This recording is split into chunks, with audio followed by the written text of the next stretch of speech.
All right, I've got the chat. Okay. Hopefully, no, that's comments. That's our private chat. Okay, hopefully it's working. Hello, everyone. Thank you guys for showing up. As you can see, I have a couple extra friends that decided to join me, and we are going to talk about this glorious book called Insidious by Aleatha Romig. And it boggled their mind. And this actually is the original cover. And this is the new cover. And actually, I think there's a third cover over on Goodreads that you guys see. But I have two signed copies. I had two. When she put out this one with the rose on it, I was like, I have got to have that one because that one's just as intriguing as this one is. So, you know, what have you. It says that nobody is watching. So let me find out what is going on. Really? Because I was like, I have YouTube over here on my channel, so it shows 4 people now. So yeah. Okay. Oh, there we go. 5 people. I was like, so I'm probably gonna I'll probably have to go back and do that whole intro all over again because you know. Oh my gosh. But I probably should have had it on my phone. Am I live? Am I really live? No, I don't know. No, I went to check for us. I would have been like, wait. Okay. Yay. We now have some people over in the chat line. So, you know, we're obviously. Hey, everyone. So I'm going to do this again. But we are here, as some of my friends decided to join me and read this magnificent book of Insidious. And here is the first cover that was put out by Aleatha Romig. And then we have the second cover. And it's the same book, just different covers and everything like that. But I had to have both of them because they are absolutely glorious. Our poor friend Jen is having technical difficulties. So you may see that she pops in and out. I hope she gets it taken care of so that she can join us, because I believe she was the only one that had a different opinion on the book than the rest of us. Am I correct in saying that? Or no. Well, before you answer that question, how about we go around this circle and let everybody know who we have in here. You guys obviously know me. It's on my channel, so I'm not introducing myself. But Nicole, go ahead and introduce yourself. My name is Nicole. My channel is Who Picked This Book? And thank you so much, Stephanie, for hosting this. It's going to be a blast. I feel like this discussion is going to be, I got my wine. Right? I'm ready. That's what I forgot. No. Yell at the husband. Tell him to go get you something. Okay, who's next? I can go. I'm Bree. My channel is In Love and Words, and I, of course, read romance, mostly contemporary, but I usually read, a bunch of different kinds, genres, both YA and adult. And Izzy, please. Hi. So I'm from Happy for Now, and I also basically read romance, and then I do the Romancelandia monthly updates also. So if you're ever looking for what's up in the world of romance, I feel like those are a good spot to go check. And I work with Romance Sparks Joy, if you follow the book club. Okay. So here is the gist of Insidious. You have Victoria, who is a young woman, and she ends up signing a contract with this older gentleman named Stuart. And in this contract, you find that there are some very devious things that end up happening. And Stuart likes to, I guess you could say, have I can't even get the word out. Contract sex and lend poor Victoria out to his friends.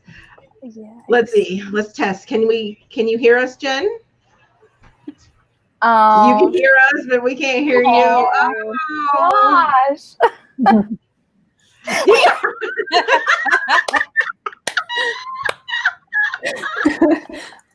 You just need a notebook and a pen.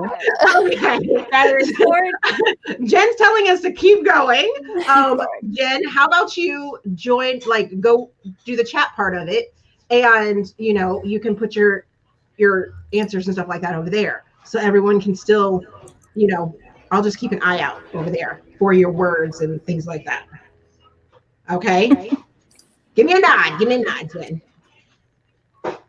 Okay. Yes.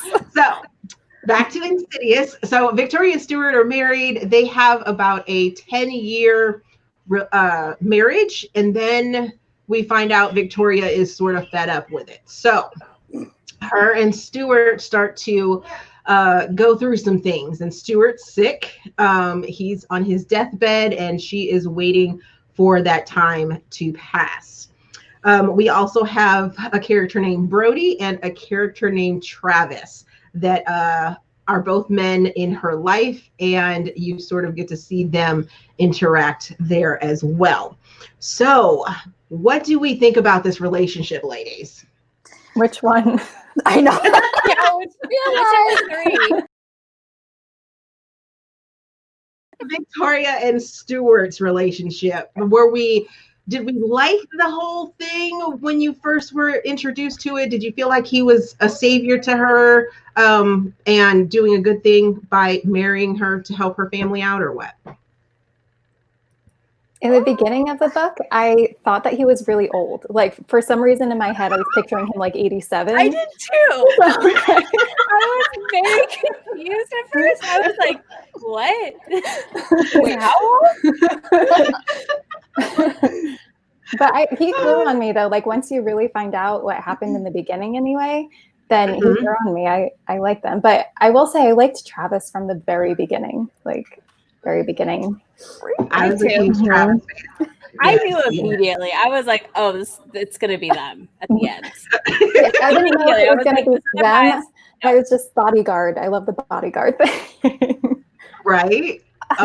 Definitely enjoyed Travis's no nonsense kind of self. Yes. It was very, I don't like you. You're going to think I'm an asshole. And that is just how it's going to be. And, there's nothing more to go along with that. And I'm right about everything.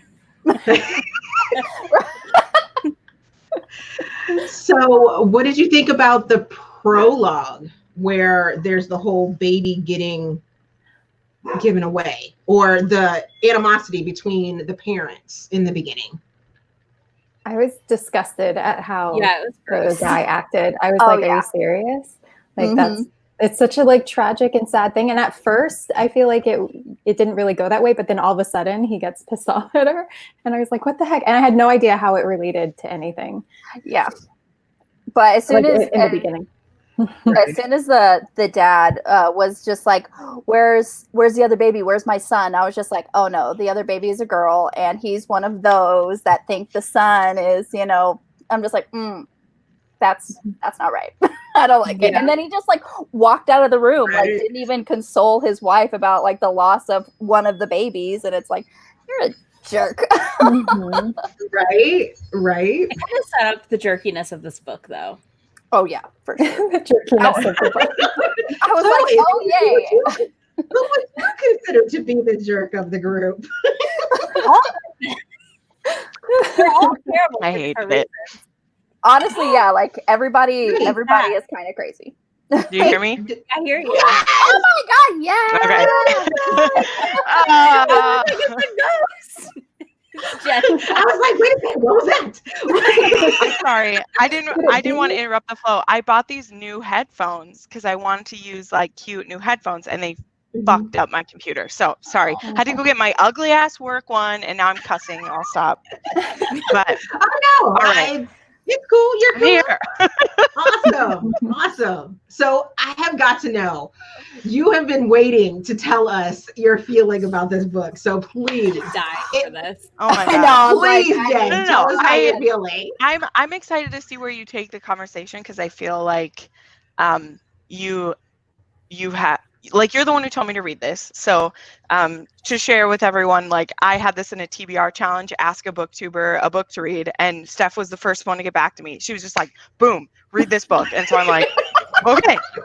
She was the first one to get back to me, because I was like, I just put it in our romance chat. I said, pick a book for me that's one of your favorites, and I'll get it. So, you know, and then I went on Thrift Book and found it for like $4. So anyway, so I was really excited to read it, but I didn't look it up at all because we usually have pretty much the same taste. Like for our dark romances, for those things, like there's very few books we don't agree with, except for A Heart of like Blood and Ashes, which I don't know what's wrong with you, but I love you, Seth. I'm not judging you, but also anyway, I'm sorry. not a fantasy person. I won't rant about that here, but anyway, my point is we share a lot of the same things. So I was like, oh, I'm so excited to read this.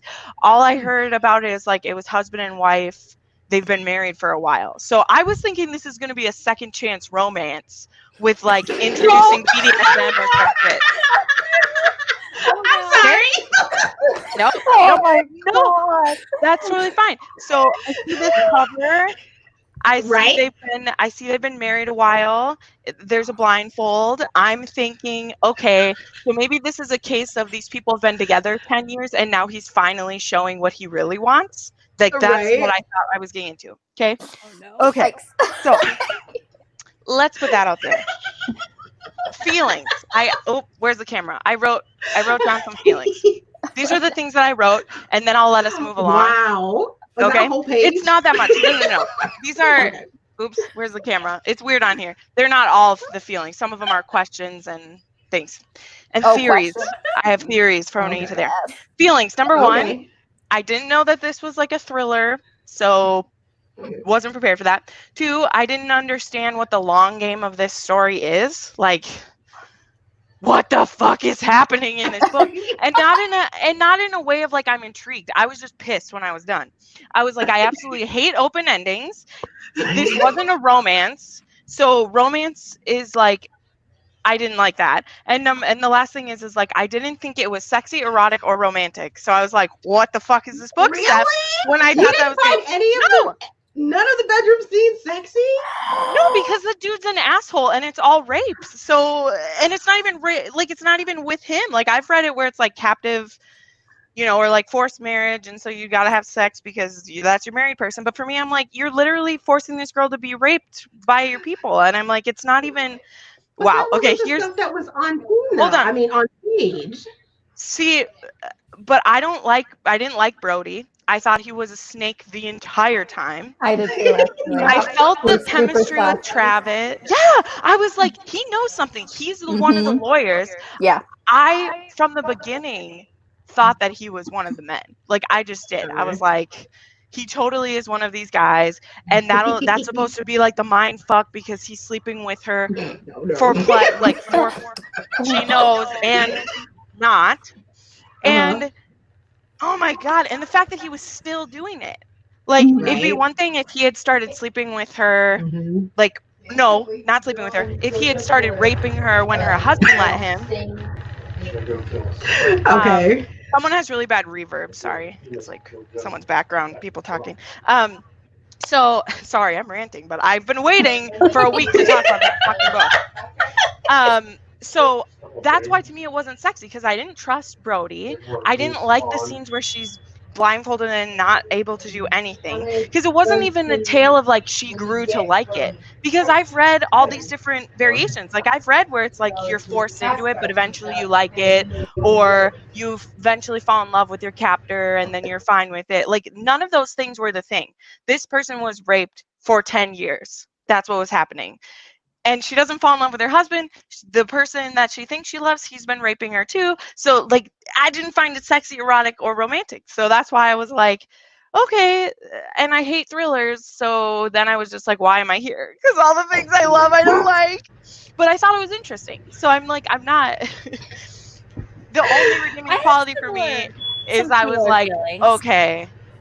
And I'm fine with like captive romance. That's the thing. Like I just read Nikki Sloan Sorted and I was like, yes, brainwash that bitch. Like, no, I'm just kidding. I'm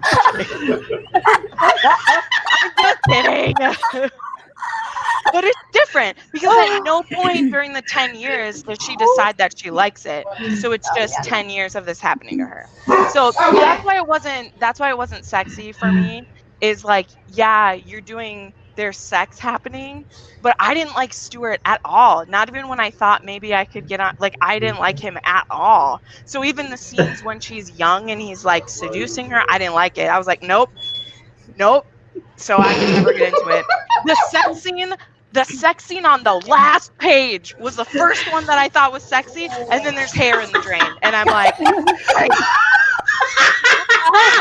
he's killing her. Okay, so the first sexy scene, and I'm like, oh, and he's probably killing her. Okay, all right. Is it he killing her, or is it her killing him? No, I'm not going to jump into this yet. I'm sure that's what my little A's and P's are for. Because, like, if you've never read Aleatha Romig, you don't realize that, like, besides her certain series are more romance, but a lot of her series are very, like, dark and twisted, problematic, thriller, erotica. Like, I read Consequences forever ago, and I was like, I will never read this author again. And Steph convinced me because I felt burned. I didn't know though. Like, I didn't know it was going to be this weird ending, and that it wasn't like romance.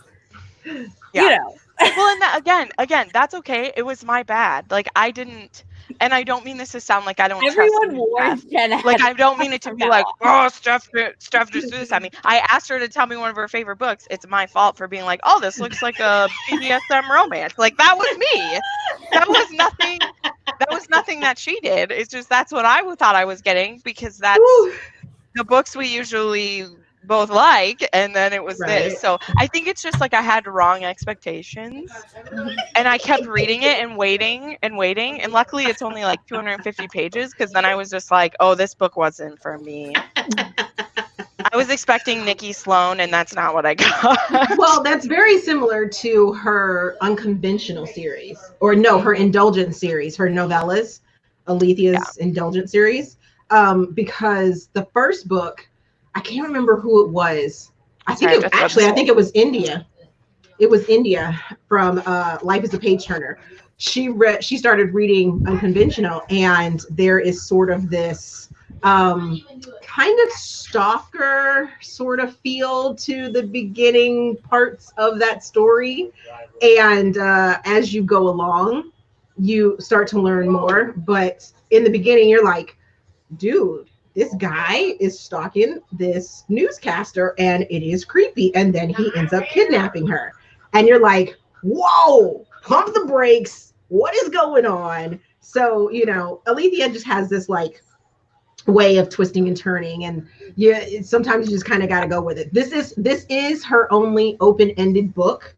And when I read it back in 2014, when it came out, we had an entire Facebook group dedicated to trying to get Aleatha to let us know what was going on with it. What happened? Yeah.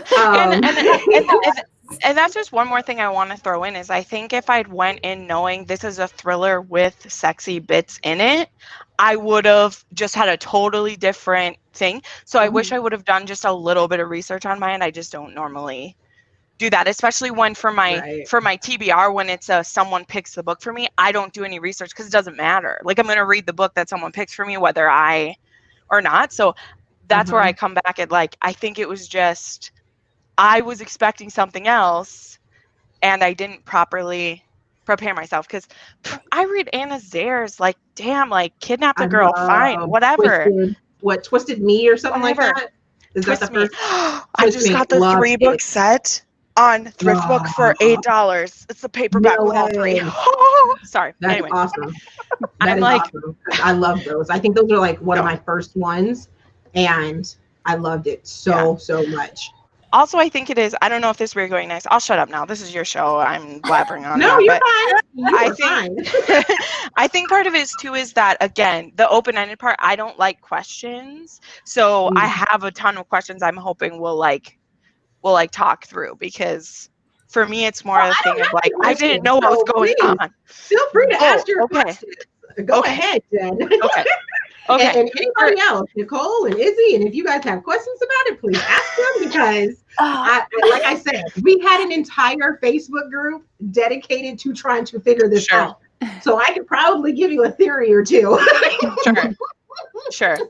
Yeah, because I wrote down a bunch of questions, and then I have my theory about like what happened. But my main questions all have to do around like the why, because you in the beginning, when you hear what the contract is, I felt like, oh well, this dude's just an asshole and he's using her as like collateral, as like a bartering thing to, you know, to make deals and do that stuff. But when he dies and it becomes clear that he's going to pass her on to somebody else, but he's passing her along to Travis, but who yes, has that but question. my point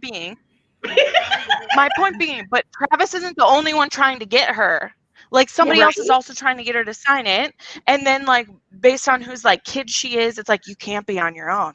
Like you can't be on your own. They're gonna come for you. Who the fuck is gonna come for her? Like this poor woman's been like into forced prostitution. Like why is she important? So that's what I have is like, why is Victoria the focus of all of this shit? Like why is she the focus of this? Why won't they just leave her? Like why is her vagina so special?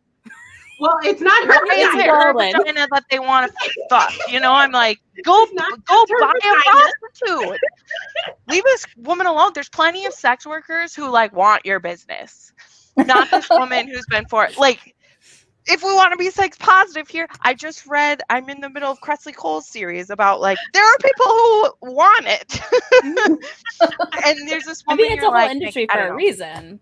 Exactly. Why this guy's wife who she doesn't want to? So that's what a lot of my like questions focus on is like, why her? Why does someone have to own her? Why does she have to be the person who continues to do this? So does it have to do with the money? Because someone just wants to be in control of her money?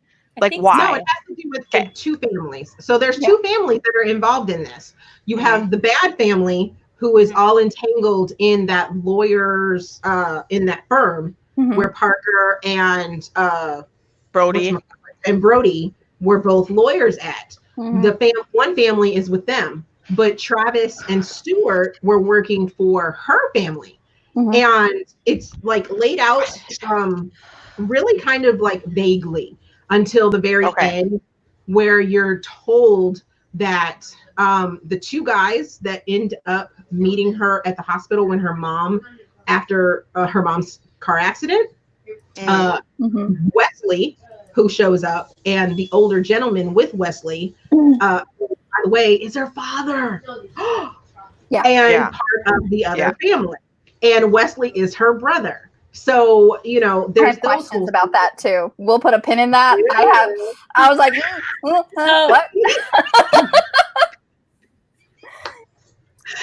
Go right ahead. I was like, we're gonna I have notes. Like I have highlighted sections and notes on my Kindle. I am prepared. I'm just like, we are all fiery tonight. This is amazing. I know, right? And I also have a question. Okay, go ahead. Oh, I was just wondering who physically read it and who listened to the audiobook. I listened to the audiobook. Okay. I've done both. I read the book. Okay, because my theory is based on listening to like the inflections and everything. Yes. Okay. So I just like, okay. So continue. It does. It makes a very big difference. Like I said, I read it as an ebook in 2014. So me listening to it definitely gave me different perspectives, which is similar to, I don't know if any of you guys have decided to watch 365.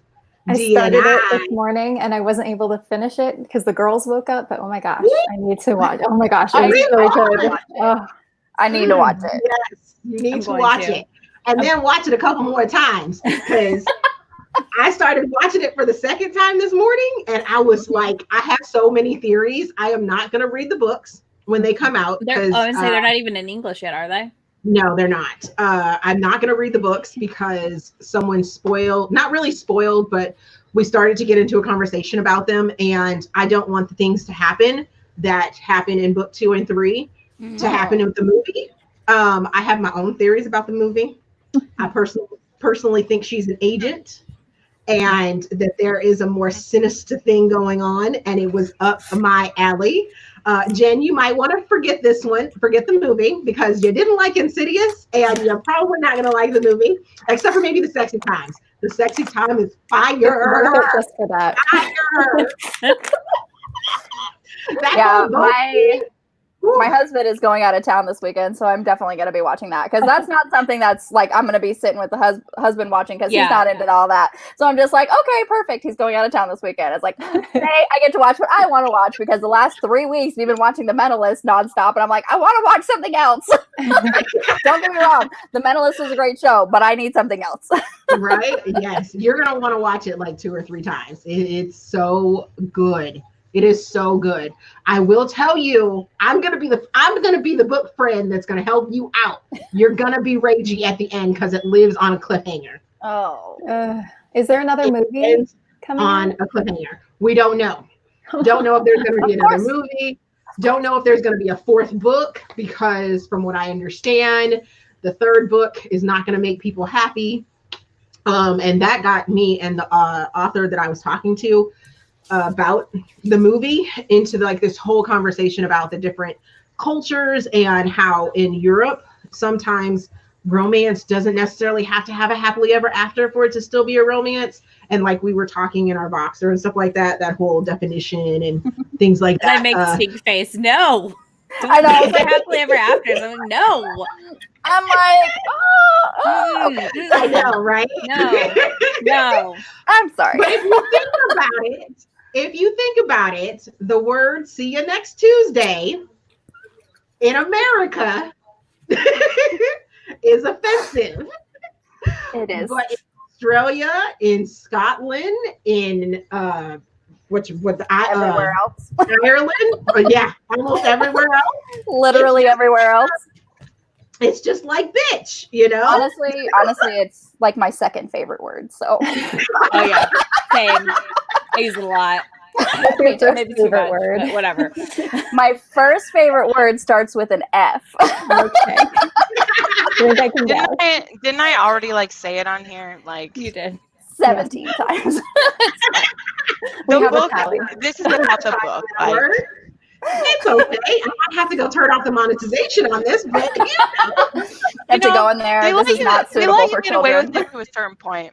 They let you get away with it to a certain point. Yeah. Well, you don't put your videos as suitable for children to begin with. I wouldn't think so. No, not at all. Not at all. I was like, I don't even. Who does? Anyway, right? Okay. So I don't know what y'all are talking about. So let's come back because I think we got to. What are these A's and B's for? Because I want to play. What is this? You want to play? Okay, so I mean, she wants to play. You want to play. Yeah. So being that there is a certain thing that ends up happening, Victoria ends up using a certain thing to test the fate, I guess you could say, of the people in her, or the men in her life, right? Mm-hmm. So I have this little game right here called Pick Your Poison. Oh, it's an actual game. I played that before. It's an actual game. The cards. I thought you were going to. I was going to do what? It's like I multiple thought you were going to be like. I thought it was going to be like, do you think it was this person or this person? Stuff. But we're playing a real game. Like, let's go. A real game. And these are the not safe for over 18ers. Okay. So our first. I'm too young for this. Girl, don't play. Don't even play. No. For the letter A, would you have your phone number published in a phone sex hotline ad? Or for letter B, call your first kiss right now and tell him or her that you love them? I don't even have that person's phone number. So fast, Nicole. Everybody's like, publish my number. I don't even know. My first kiss was a random guy at a bar, so I don't have a phone number. I just imagine though, like I would do funny voices the whole time.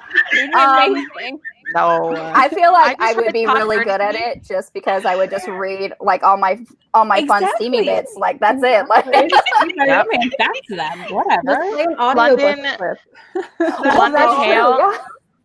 London Hale has this novella called Talk Dirty to Me. That's this 26-year-old fireman and the 40-year-old mayor of the town. And she calls him every Friday night for sexy times. And then, Jen, you're gonna have perfect. to. I would just read that back to them. All right. Because Steph likes the books where if they're over a certain age or I do.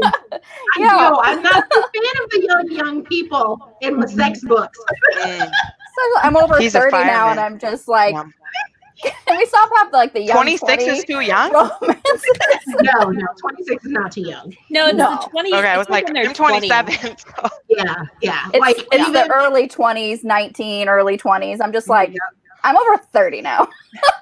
And don't get me wrong, I love my Alexa Riley. Most of them are very young. They're like just 18, heroines, and they're virgins. And I'm just like, okay.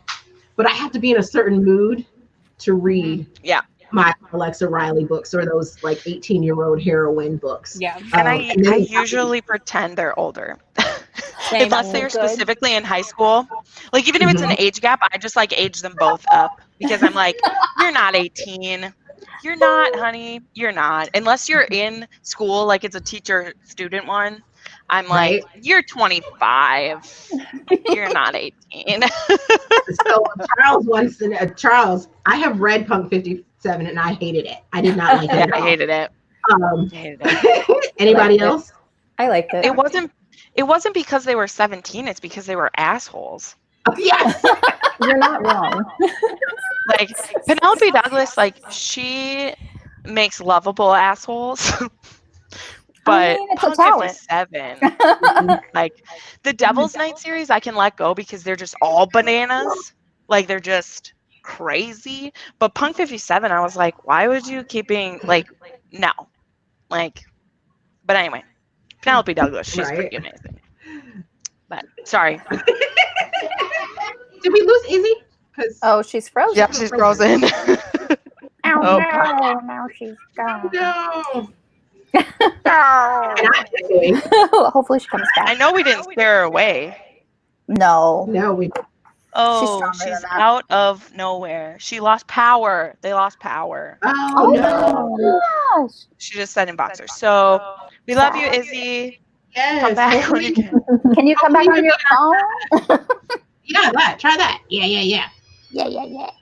Alrighty. So our next pick your poison.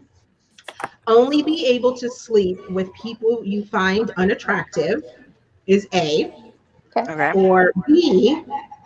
Am I echoing? Yeah. No. I don't think you're echoing, but I me. hear background stuff. I hear it all repeated back at me. That's really weird. Yeah. Okay. B is draw a pin. Something with a penis. I'm like, girl. I know you ain't afraid of that word. No, I'm not at all. Draw a penis between your first and last names every time you write your name. Wait, what was the first one? Only sleep with unattractive people. There you go. Okay. I mean, I'm immature as fuck, so that just seems like something I would do anyway. Although, just because they're unattractive doesn't mean they suck in bed. Precisely. So, I mean, and it also it can be dark. And once you turn off the lights, yeah. So I don't know. Or you can be blindfolded. But I you know, it all would do comes this. back to the book. All comes back to the What book. did we just read? Very much so. So who do you think Wesley really is? And what do you think they hinted at when they were talking about in the I don't even know who Wesley is. in the hospital? He's the brother. Okay. Yeah. Because I have a whole highlighted section about this. Okay. Let's go, Nick. Okay. It's like it's the timeline where it's 10 years ago. So Stuart and Tori are talking about the contract because he wants her to sign it. And they're talking about how she's not really a virgin. She's had, some experience. And she talks about this boy, Wesley, who she went to school with. No, that was him. Yes. That's what I'm saying. I was like, can you please just gloss over the fact that you had he's like your brother and you slept with him? There was that moment when she first saw him and first realized who he was, and she had some sort of thought process. And I forgot. And then she also when Travis and her were in the vehicle, she was like about to throw up, and she's like, please tell me that none of the people are the friends like in that family. And I was just like, it's because she already done slept with her brother. She don't want to add any more to that tally. Yeah. Wow. But incest before you know doesn't count, right? And they didn't grow up together. They didn't grow up in the same house. But did he know? Like, he didn't know either. No, I don't think he knew. Like, no. Yeah, like it's not as sick as him being like, that's my sister. Right. Go get that. Like, and I'm like, they're half siblings, I guess. I'm like, why are we trying to justify this? I mean, it's still gross. No. I mean, I'm not saying that it's good. I'm just saying that. No, I mean, just like, no, I mean, like, just in the book, like, it was just kind of like glossed over. It was never really like, if you don't remember that part in the first, when she talked about Wesley being like her boyfriend and the fact that they quote unquote dated, and I was just like, I remember I was like, why is that name familiar? Then I immediately scrolled back. I was like, wait, I need receipts. What is the receipt?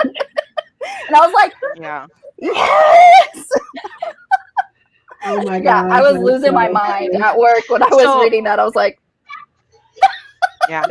Something that, sorry to like, here's like a random like side thing too. So something that I consider very insidious, but not in like this kind of way, is the fact that like, I know it's not a focus of the book because these people are all so fucked up, but another like thing that's taken away from her is like no control over her like reproductive rights at all either for this entire time. Like there's no, he's like, oh well, we're not going to be having kids at all. Like that's not, and not that she would have wanted to with this psycho. Oh, and but the fact that she couldn't at all, because I feel like even that would have been some form of relief for her to have, you know, someone who loved her, but also he couldn't risk her, you know, not being able to be his sex toy for so amount of time or whatever. So, sorry, that's a really bugs me because I really want to have kids. So if someone said, for this entire marriage of ours, that's not going to be an option for you. Right. But I don't think she went into it thinking that either, though. You know? No, she was 18 or 19. Yeah. Sorry, she was 19.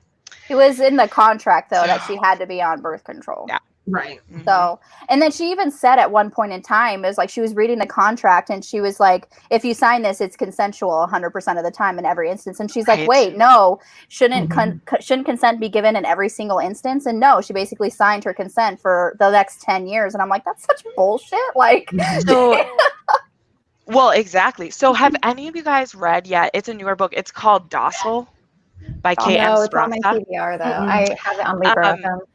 Because that whole book is literally about that, of like people selling themselves into sex slavery to pay off their debt, but then like they're still raped every time that happens, because just because you signed yourself into it, you still maintain body autonomy no matter what, and it's still rape if you have sex with your property or whatever. And that whole book, that's literally what it's about, is consent, and it's a mind fuck. It's really painful, but that's what that book's about. So to see it like in this one, I'm like, it's the same thing. That's always how it is. It's if the person isn't saying yes, then they're saying no. So you know, and they're just, but it doesn't even have, like, that's why I said to me this wasn't sexy or erotic, because when I've read in, like, there's those scenes where like even when he's like dying and he's trying to like, and she's not aroused at all, and you're just like, it's that like pit in your stomach, because in other books where it's like a captive romance or like a, you know, a non-consensual / like consensual scene, there's that like implied consent when the person's like aroused, which even that's not like, you know what I'm saying. I'm not saying, but there's a scene where like if you're in the person's head and they have like the self-loathing of like, oh, but I'm really aroused, so I guess I must want it. Like there isn't even that. Like, so that's why for me there was no, I'm not feeling tinglies for this, because she's not. And so it's not even like, even in Anna Zares, in those scenes with like Julian and he's doing that, like she gets off. And so she is conflicted and she's like, oh, maybe I do love him because I like it. And even though we know, no, honey, you're being raped by this person, she doesn't feel that way. And so then it's okay. In this book, like that's never what's happening. She's like, I never really hitting all the liked time. any So I of was the like, scenes. Yeah, I never really liked any of the scenes between her and Stuart. Not even like the first 10 years ago when they were first trying this out. And he was basically like finger banging her in front of, the window.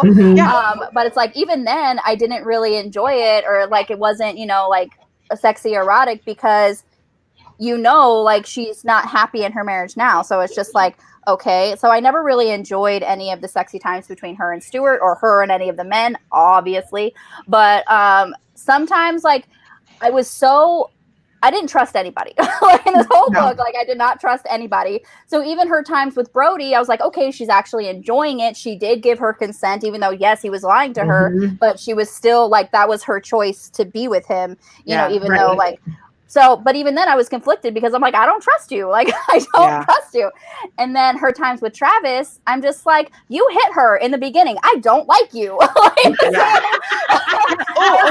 Okay. I was like, no matter how much you try to justify, he was doing it to protect her because she wasn't ready the first time. He gave her more time. I was like, no, you're an asshole and you hit her. That's no. Yeah. Yeah. So that was one of the other things on my list here, is that they try to justify that with him saying I was the only person who was always in the room with you, that gets said when it's trying to make the connection that he's really cared about her all this time. And I was like, fuck no, that's even worse, because you watched her get raped. There's the conversation where he's like, I would have stopped it if anything went bad. He says that. He's like, I've never had to stop anyone in all the time. And I was like, yeah, fuck you if you were watching and letting this happen to her. Yes, gaslighting is exactly and grooming, the thing. Grooming, yes. And I get it. And that, again, that's what the book is doing. So it does succeed. It's just that I didn't figure that out until it's over. And so I'm uncomfortably waiting through all this stuff, waiting to fight for this romance. And then it's over. And I was like, oh, well, I probably wasn't supposed to be. So... Well, even the time where she was with Parker in the warehouse and he was hitting her with the crop, and Travis calls down. He was like, if he hits you one more time, I'm going to jump over this banister and kill him with my bare hands. I was like, okay, you hit her too. What are you even talking about? So I was like, you can't try to be the nice guy now. And all those times where he tried to be the nice guy and he was all uber protective of her. And I was like, no, this is not going to happen. You are not going to make me like you. Stop it.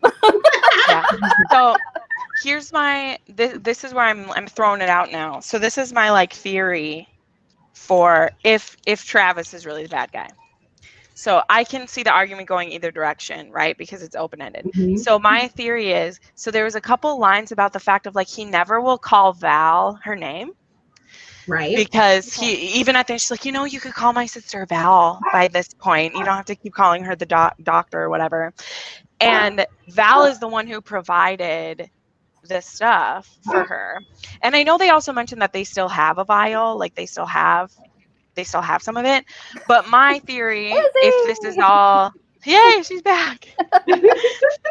My theory possibly is that Val is helping Travis off her at the very end, is what might be happening. And they're going to split all the money. And that's why he won't ever call Val, because he doesn't want there to be any connection between the two of them. But he has been, there are multiple times where either he'll say, oh, well, I talked to the doctor. Oh, the doctor, there are multiple times where we see where he's communicating with Val, either behind her back or because she's passed out from this or whatever.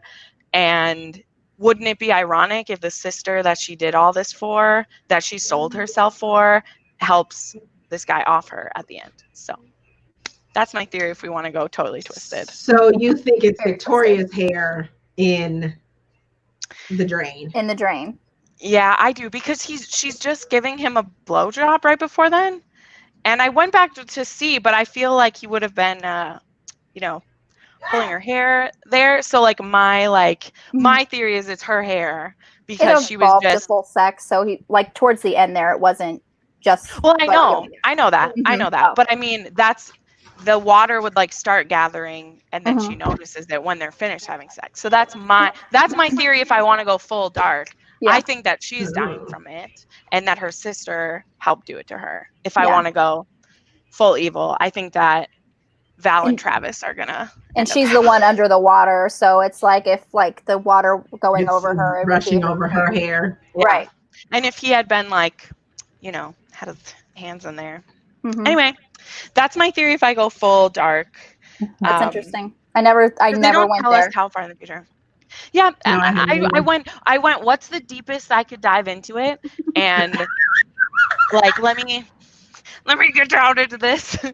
And there's a lot of times where he's communicating with Val, but yet he still will only call her doctor all the time. And Val's the one who provided the stuff, so maybe Val like resents her for certain things instead of, you know, we see it time and time again where even though someone gives up everything for you, you still resent them for something, you know. So but anyway, did Val actually give her the drugs in the first place? No, I think she took them. She stole them. Yeah. She stole them in the first place. Yeah. And I think what was left over in the vials from when she put him on the gloves for Parker. So I think that was just what's left over, because she even said a little bit where she was like, you know, Travis knows about it. I know about it. We're keeping them. We really have no way. I mean, they could find a way to get rid of it, but they're like, we're just keeping them. So my theory is that it's Travis's hair that's going in the drain, just strictly because of the narrator, because how she inflects delivering that last line.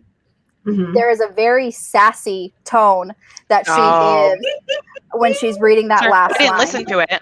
Yeah. So when I first heard it, I was just like, wait, what? And I was at work, so I had to stop the audiobook, and then I just went back and reread it. And I was like, that couldn't have been what I thought. But then I played the audiobook again, and I'm just like, she sounds super sassy and satisfied. So I'm just like, it's strictly just because of the narrator. So I'm just wondering if maybe the author gave her like some sort of direction and when reading the lines, or maybe it was just something that, because this narrator was actually really good at the inflections and stuff when delivering either, you know, quote, or like reading the passages or emotion or dialogue. And so she was like, the narrator was really good. So, and he would be the last person who knew what she did.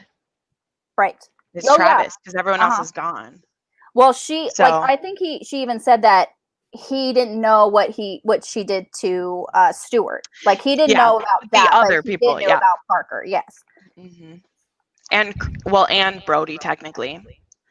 That was an accident, but yes. I know, but he knows that it's leftover. He knows that it's still accidental homicide.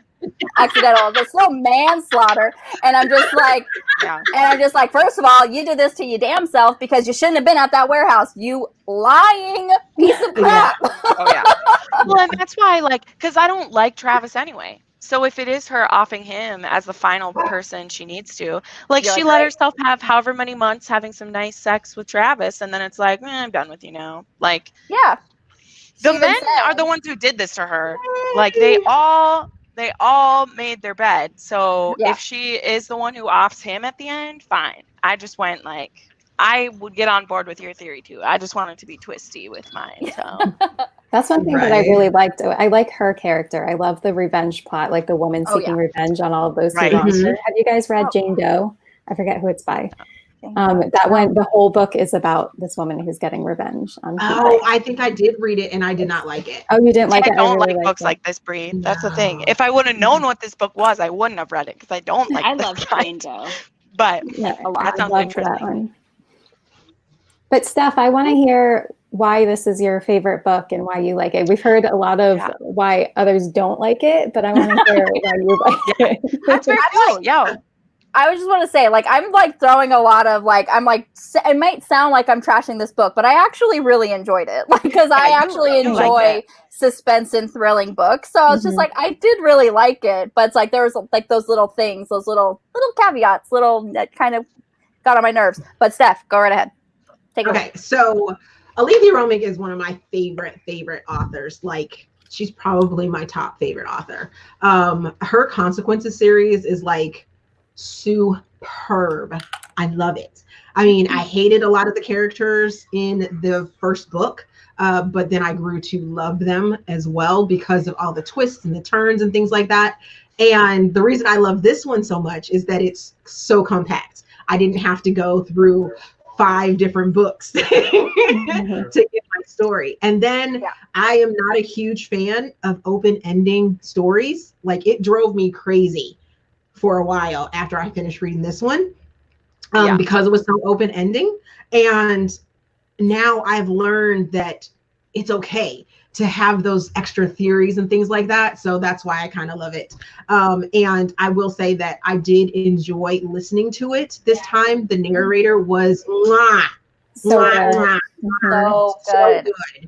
And it definitely had me picking up on things that I hadn't picked up the first time that I read it, and things that I'm just like theorizing about, and just kind of in the darkness about it and stuff like that. And I do love a suspenseful woman revenge story. So that is why I love it so much. That was refreshing, because a lot of times the female, like the heroines, they sometimes annoy the crap out of me, especially when they're like the virginal, like super naive. I can't stand that, but I love the vengeful, like angry but subtle about it, and like it keeps her cool kind of thing. So that's why I really liked her. Charles came through with that Jane Doe. Yes, author. thank you. I agree with the part of sometimes it's nice to just read a book that is just one. Where, I mean, I love series too, because I love falling for characters and then getting to see them. And it was kind of funny reading in the back of the copy that I have, where like 3 times she states, this is a standalone, there will not be any more. But like, it literally says that in the back of my book. She's like, there will not be more about these characters. I know, people. She's like, there will be another book in this series, but it will not be about.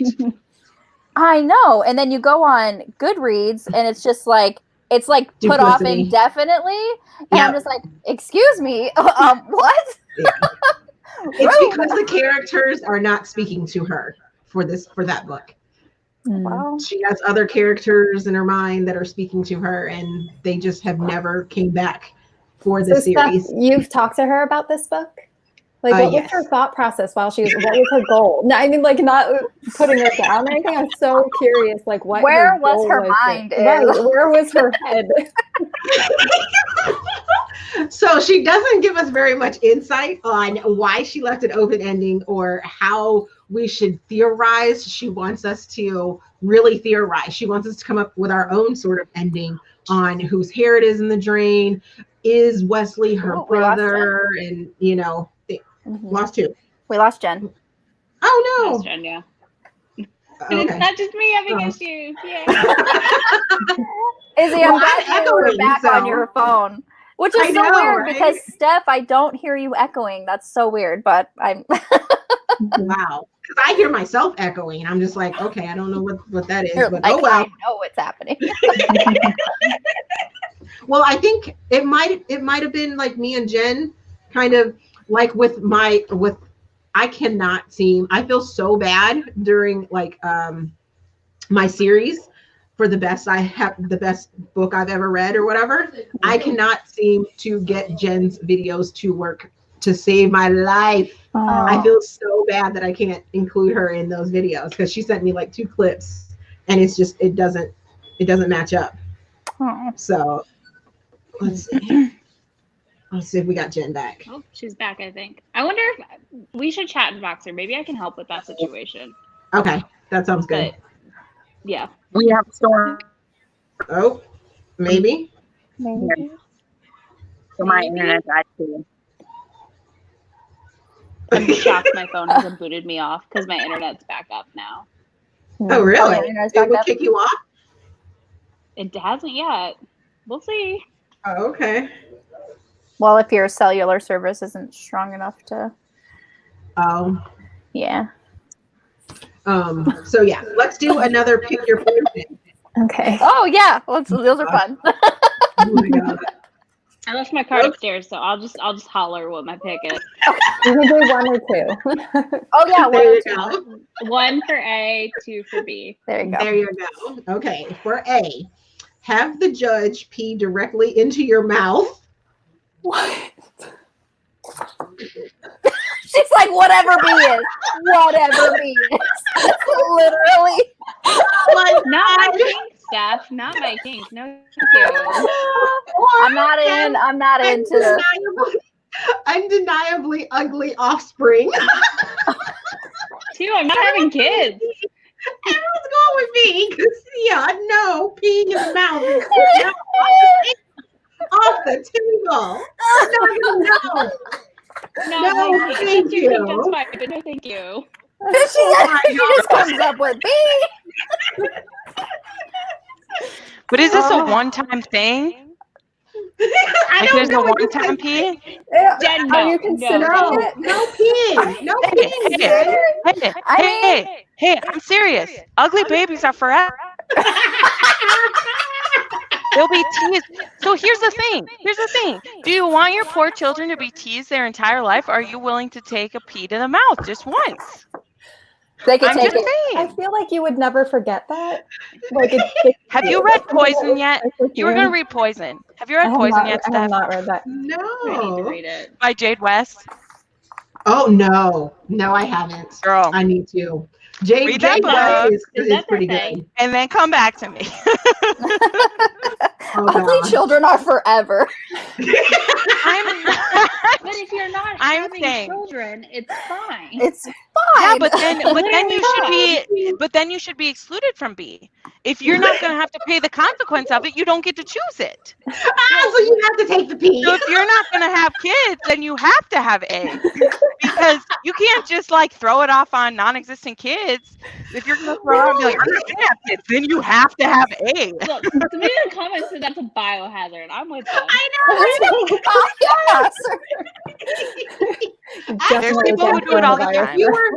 If you were in the desert and you have to drink your own pee, filter it through a sock. Right. Okay, Bear I'm not Grylls. saying it'd be fun. I'm not saying it'd be fun. My point was, is it a one-time thing? If this is something that's happening regularly, I'm going to choose the ugly babies. But if I had to just live through it once, I would Can I get therapy and drugs to treat the aftermath of having this? Yeah. I mean, I'm just playing devil's advocate. I don't feel comfortable it said ugly baby, dooming my not children ugly to be ugly. Maybe they're just ugly as babies. I mean, all babies look like aliens when they're first born. But still, that is very true. babies are, they're babies for up to 2 years. Depends on where you consider babysitting. That's why I'm asking. One-time pee or ugly baby? And they grow up to look just fine as adults. Did he eat asparagus first? Maybe he ate something nice. And maybe you have ugly babies and you just teach them to be like what if they movie characters? How different is the flavor of urine and cum? I'm just wondering. I'm someone who doesn't know. How did we get there? I don't know. How did we get here? That is another live discussion. We've already said fuck. Cum is technically a bad word. No, I mean that's fine, but I was just like into the flavor. I haven't done any research on this topic. Well, maybe you should and then get back to us. Where's Avery? She agree with me. For the virgins, just wondering what cum tastes like. We should move along. Avery's not here, but she backed me up. Stephanie's like, I'm literally trying to read the next prompt. This is why you invite me. This is why you invite me. Oh my God, can we please pin this one? I have no shame. My family doesn't watch this stuff. Elderly. Okay, what? Scamming elderly. Okay. Make a living scamming elderly. Scamming the elderly. Or being permanently high. Ooh. Like, give me the drugs.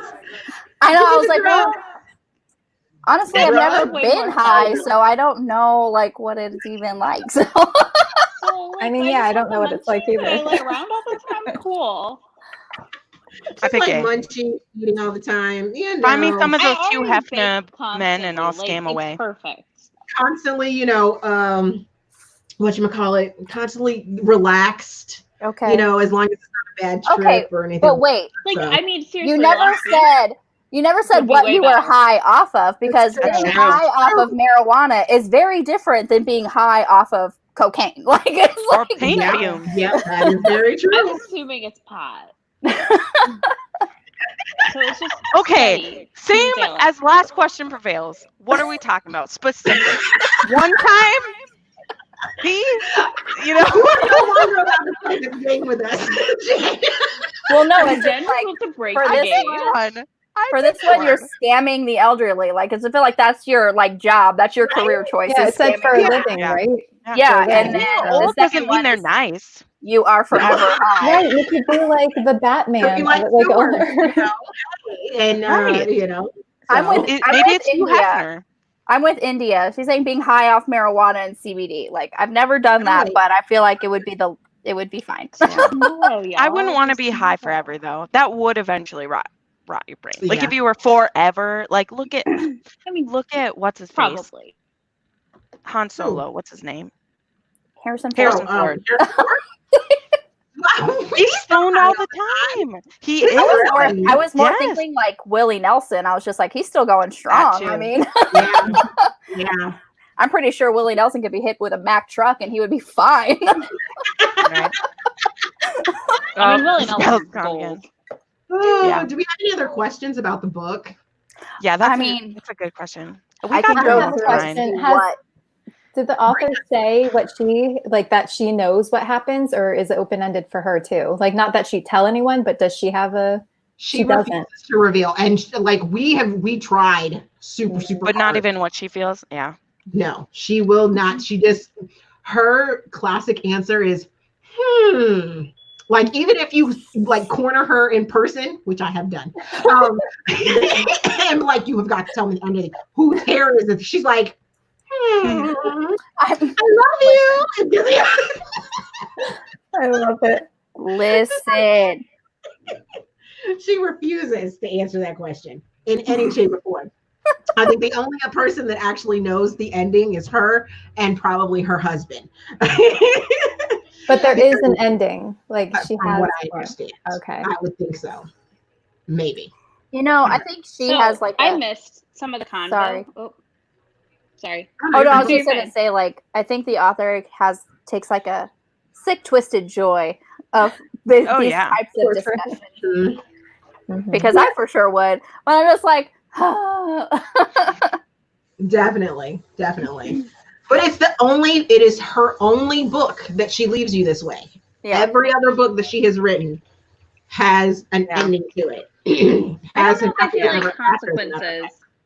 I mean, Yeah. I didn't finish the series like you did, stuff, but I feel like consequences would be the one. I feel like if you didn't like this one, you might not like it. Mhm. But I'm not Well, sure. I probably won't read. I still might read the web one because I know you guys Yeah, like I was gonna that. say those are really good. But So the other, I mean, Those don't Consequences compare. is her read up first ones like series. this. Consequences is her very first series, and it is 5 books long. And you have to read all 5 books to really, That's too much commitment. That really is a commitment. grasp Yeah. how How big are they everything though? fits I know. together. It's well, They're Some fairly are large. like 400 pages. Yeah. Oh, So yeah. The first, I think, Consequences is 500. Oh, Truth, shit. I think it's like 450. Does it follow the same couple throughout, or is it different couples? No, all 5 books is one couple. Oh, wow. But Well, it is I like that honestly, sometimes, but I've read a 40 book series before. It's nothing. It's fine. wow. no. Again, I have commitment issues now. The other thing I will say about the Consequences series is that it starts off as a psychological romance thriller suspense and then turns into a romantic suspense okay. story.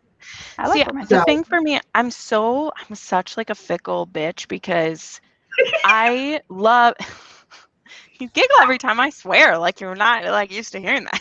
The way you say it, it's hilarious. Oh, Yeah. well, thanks. I love you guys. But I usually I love a series that does follow the same couple, like Onward. I just have a hard time starting them because I'm like, oh God, it's going to be so much. Like, I don't read 70 books a month, like I won't be able, like, that's what I did True. last month. So Right. it's like, when you hear, oh, this is a 7-book series and they're all 300 to 400 pages, you're like, oh, I'm scared. And then you read the first one and it's like, oh, I'm so happy there's 6 more books about these people. So right. Mm-hmm. like I'm reading the Gabriel series, and well, granted that one has like I need to she does lollygag quite a bit through but I also love getting to just spend time with characters. Like sometimes it's nice to have a series where I just get to keep reading with them. There doesn't have to be something crazy happening. I don't like that all the time. Sometimes I want there to be more of a plot, but sometimes I just want to be like, there's going to be 10 books in this series, and it's just going to be them having sex and dealing with life. Cool. Well, Consequences, I will say, is very plot driven. It is very plot driven. Like you have to really listen and watch what is going on within that story to start piecing things together, because you have a main couple. You have you have Claire and you have Anthony, and the first book, Consequences, you're gonna hate Anthony throughout the entire thing. He is a bad guy, very bad, horrible, does deplorable, horrible things, very, very bad. Especially like this one, I think it's like 2 chapters that I had when I first started reading them, and I actually had to put the book down because I was just like, that scene was just too much for me, just too much for me. And then when I finally picked it back up, yeah, go ahead, Nicole. Oh, I was just wondering, does he do these horrible things to the heroine or his love interest? Oh, see, I don't like that. See, that's why I didn't like Travis. So that he was hit my her. biggest issue with He hit her one time, and I'm just like, no, you should fucking die. Like, I don't care about you. Definitely wouldn't. See, to me, it depends on the arc, because, honey, Matic, you just loved Matic. Okay. Why you gotta call me out like that, Jen? I mean, Jesus. Like she gives him. I won't. You know what I'm talking about. I know. So be careful. I know. But it's because, is it because we're in his POV first? Like, would you care for the character more if we're like in their POV first and you know why? Because in Maddox's case, you get why he hates the person and why he might be mean. Like, I'm just wondering. This isn't a judgmental. I'm questioning. No, I know, but I think with I don't know, with Maddox, I don't even think like he physically like assaulted her, like literally hit her across the face. Like, no, I don't think he ever did that. Doesn't he hit her? I don't think he does. Maybe not. No. They right. forced her to take that milk, but that's a whole other Yeah. No, thing. she agrees to take it. She agrees to take the milk, and then there's like the angry hand job in the beginning, which I was all But she's for. like, this is my brother's blood. Yes, she was all for it. I'm just like, yes. I was like, as long as the hero is not physically assaulting the heroine, like, okay, like, yeah, you can do like. I feel like a lot of us have, like, attend the church of the hero must be a total and complete king in a book. Oh overall. Yeah. And I feel that way about like when I read my queer romance too. Like whoever the love interest is, they have to be like royalty. Like they will burn down the earth for them, and you know, move mountains, and that can be an issue. See, like, because I asked that question because here's what my line is. No, I asked that question because I like hearing other people's opinions, because my line, like, where it's okay for me is it's like, is it established that this person is a villain? Which it sounds like that's what you're saying, Steph, about this person. So, like, for me, like the Twist Me trilogy, Julian is a villain. He's a kidnapper. He takes her. I know this. And she knows it. She never is under any delusion that this person is anything else. She just slowly falls for the person anyway, because there's nothing she can do. There's no way she can get away. She's going to be with this person no matter what. I might as well enjoy fucking this guy because he's going to be doing this forever. Or the Wicked Villain series too. Like, you know, they're bad guys. Yeah, but to me that one's even different because they don't really like they're only a villain because we're like, oh, his name is Hook. Or like, oh, his name is Hades. They're mafia. When all of his actions show that he's good. Whereas when you're talking about a person who he hits the heroine, or he has kidnapped them, or he's done that, then it's like, well, I'm not reading a romance where this is a hero. This is a villain and a woman. You know what I mean? So whereas if I'm reading like you said, where I'm reading a romance that's a contemporary romance and it's a hate to love, those are hard for me because I'm like, there's only so much in a contemporary romance you can have that person do that they will come back from for me. Whereas if this is a villain story, he can do whatever the hell he wants, and I know that they're going to sleep together and I'm going to like it because it's like angry, dirty, whatever. But if you're telling me a contemporary romance that's supposed to be like an actual romance I would see, that person needs to be great. So I agree with you, Izzy, in regards to like those. But when you're telling me about like a darker story like that, I'm okay if they're an asshole and I'll still think they're hot. So that's where I was explaining where my line is. And when I read a book, if I know going into this, okay, this man kidnaps a girl. Okay, I'm not under, like, you're not going to try. Oh, she's gone. You're not going to try to. No, I was like, the author isn't trying to redeem them for me. Whereas in a contemporary romance, when it's like a hate to love or like a thing like that, like I know you're going to try to redeem the person, and then I have much higher standards. Like it has to be miscommunication for me is the only way that a hate to love works. Like if the person actually has been cruel to them or mean to them or hurt them somehow, I am not going to be on their side. It has to be a miscommunication why it's a hate to love. Otherwise I'm like, nope, you're just an asshole, and this one worked out. So there was my rant. So what are our feelings about Brother's Best Friend? Charles wants to know. Oh, Brother's Best Friend. Oh, what's that? It's one of my favorites. Oh, the trope? The trope, So Brother's Best Friend, yeah. Oh, I love it.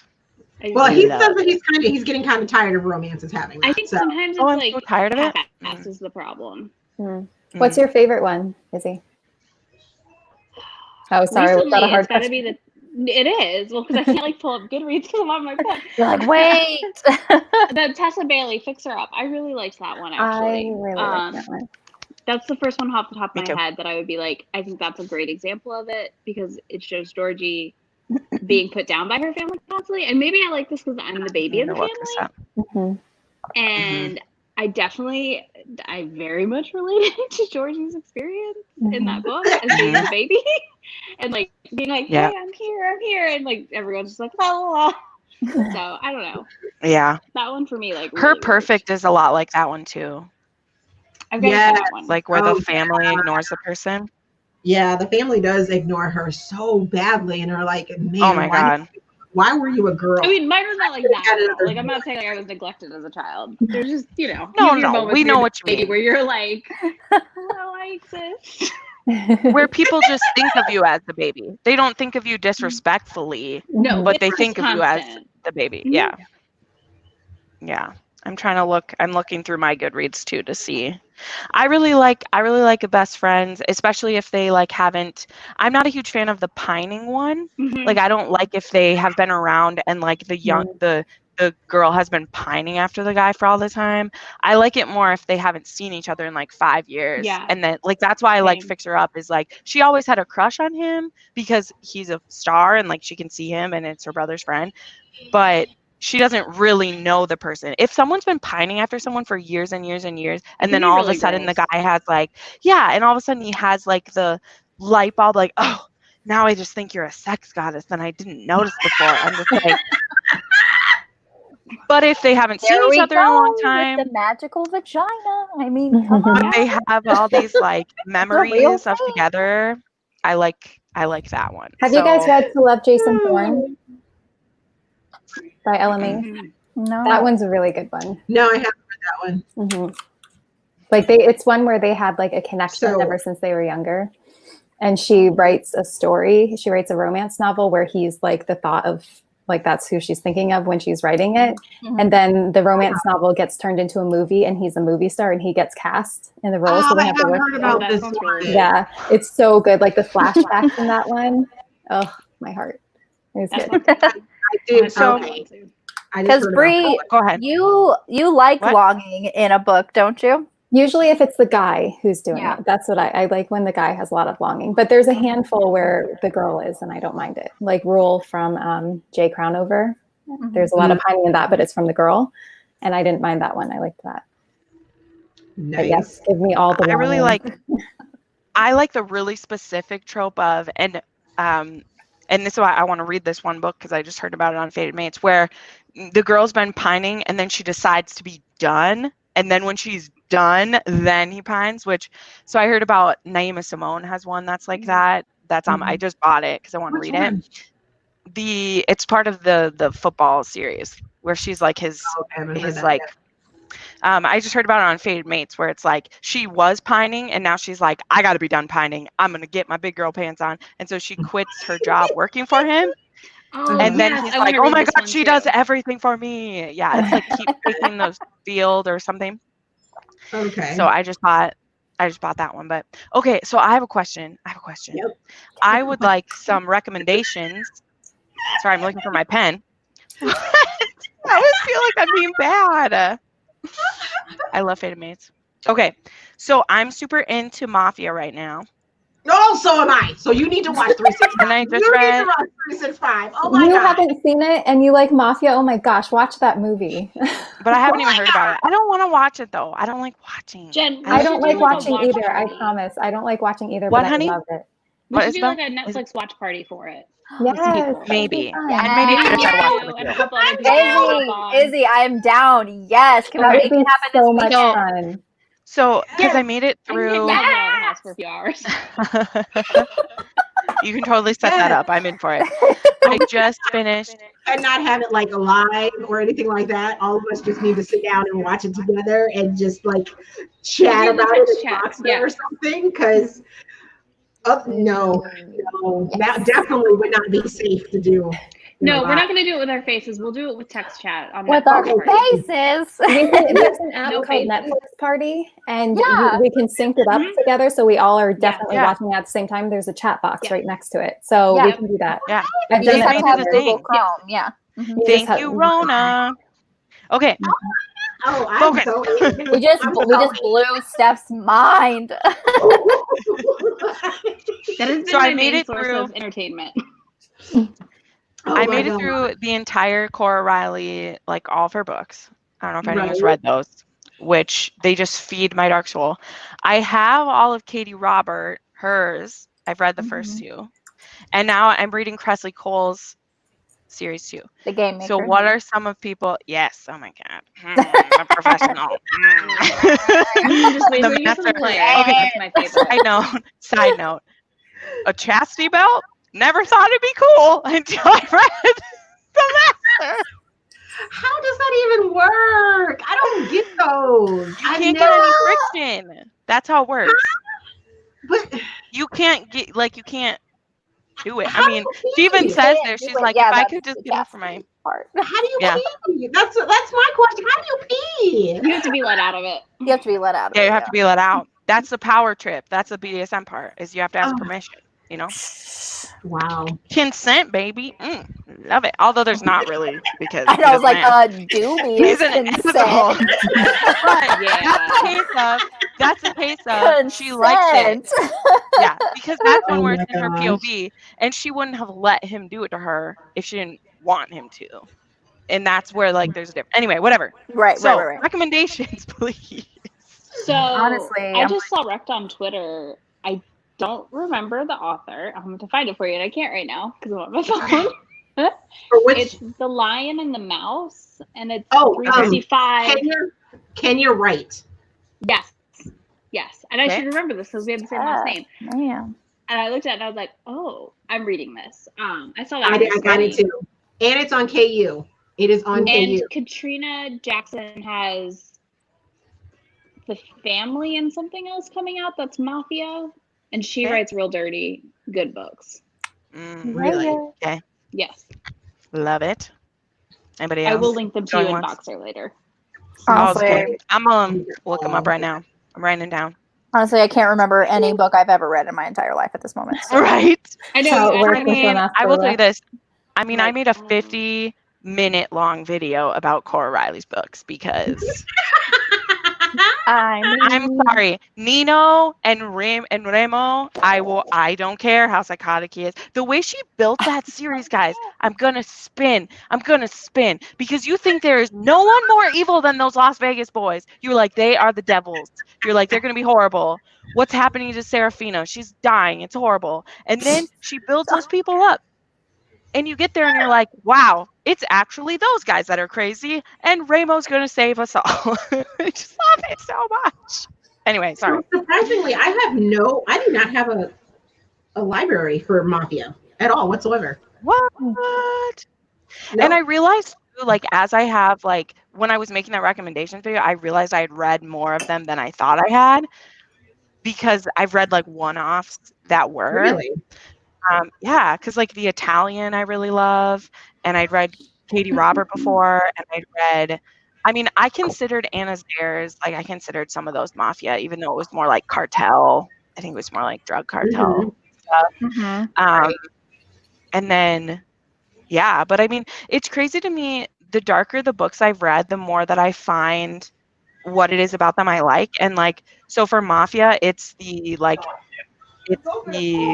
old world that's about them, that they're modern, but it's like old world, and they're those like really possessive alpha males. And then like motorcycle books, it's found family. And then you look at like BDSM, and it's about like handling trauma. Like there's those, they all need a specific thing, and I just love it. I love it so much.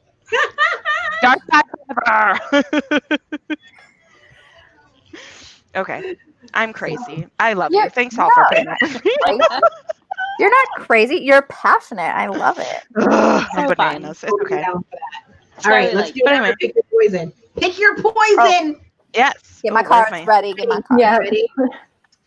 A, have a family member walk in on you peeing on your partner.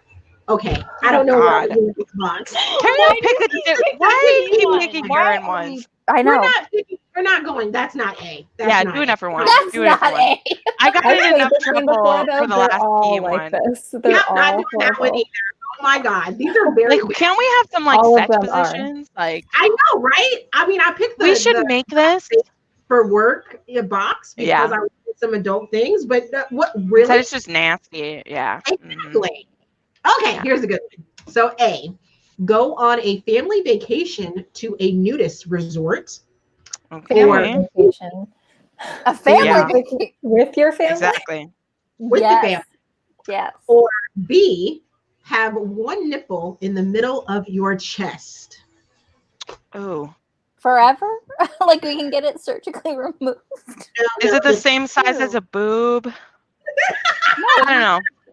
Like, how many? Well, is it just a nipple? I pick tiny. We got a nipple.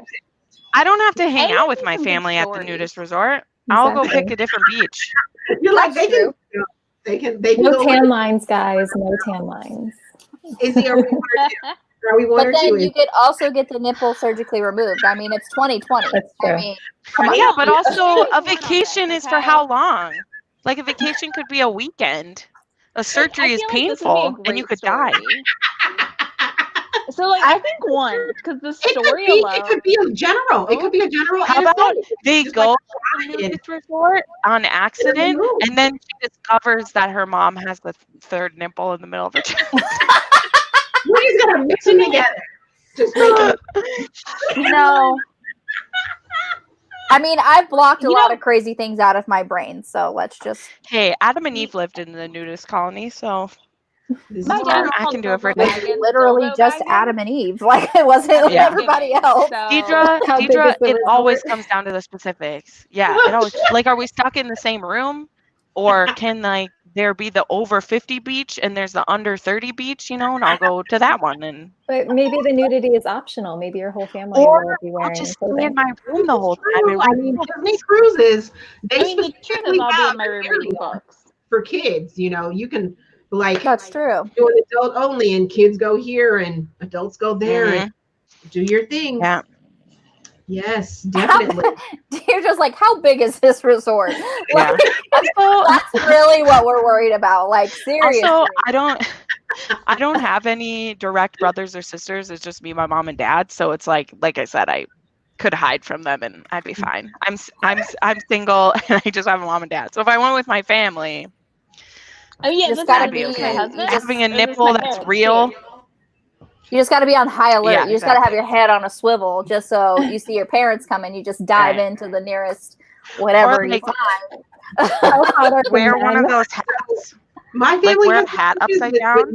So they're all about the nudity. That's how we trained my son to pee in the toilet. Is we let him run around for like 2.5 years. That too. So, I mean, it just naked time. naked. He would come home. He knew that if he was out and about, he couldn't get naked. It was, you know, hey, I got to go to the bathroom. But at home, it was like pants off, shirt off, diaper off. I'm going to run around the house naked. I'm naked. That's how we potty trained my girls too.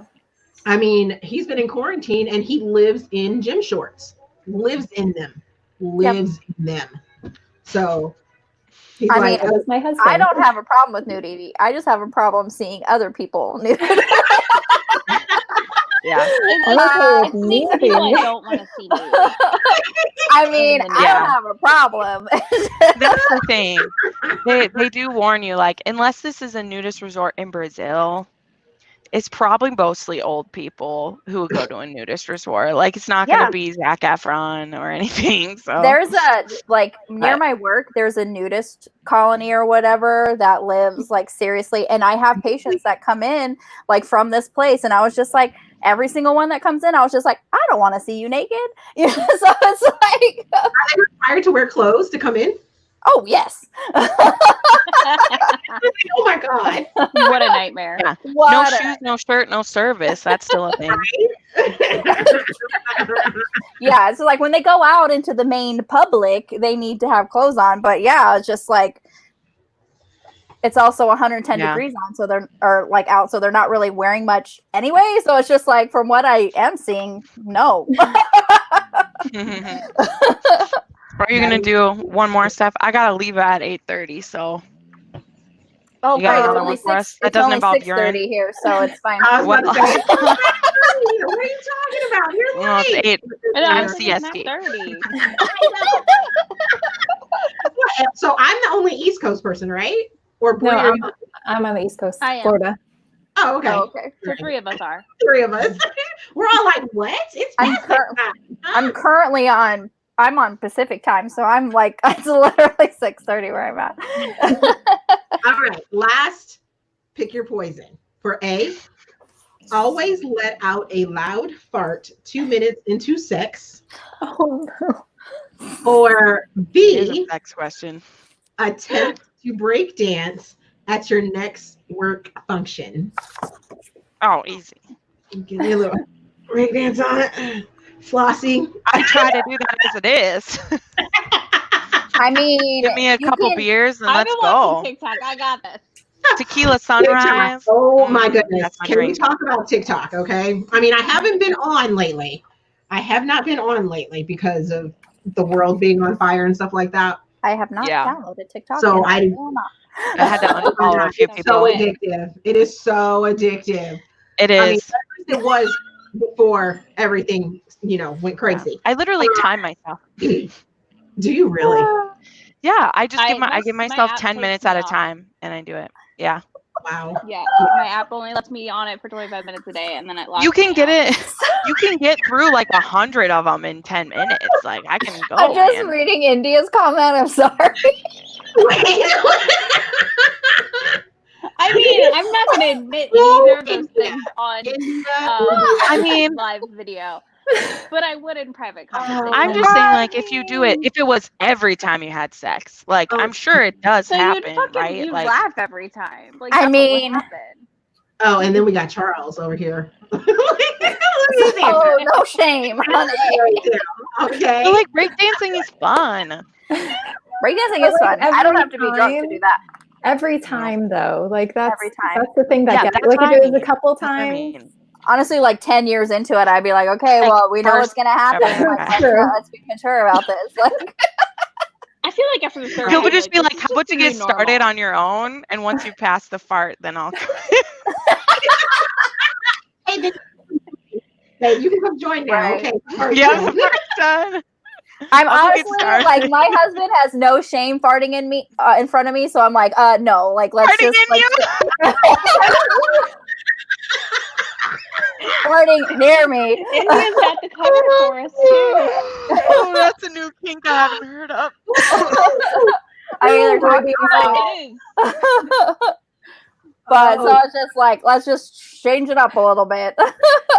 It's just the funk of sex. Wow. It's like you can make extra noises. You could also blame it on a queef if you want to. Like, I mean, No, you know, like there's one situation in which this is a bad thing, and that's if they're going down on you. I feel like you don't start that way. Yeah. I like the one where he says like just make extra noises to cover it. Like if you knew it was always going to come at the, you just have your Fitbit watch on and be like, okay, 3, 2, 1. I do have this question right here because I do like when I read that sentence or that thing. That's not a nice smell all the time. I'm like, actually farts. What does sex smell like? What? What is it? The sweat? Yeah. It's a mix of fart, sweat, and cum. Lube That's and really fart. what it is. What it is. Breathe it in, people. Breathe it in. Okay, what were you gonna say about TikTok before we went off? It's addictive. Crazy. Just don't do it. I mean, Just don't do it.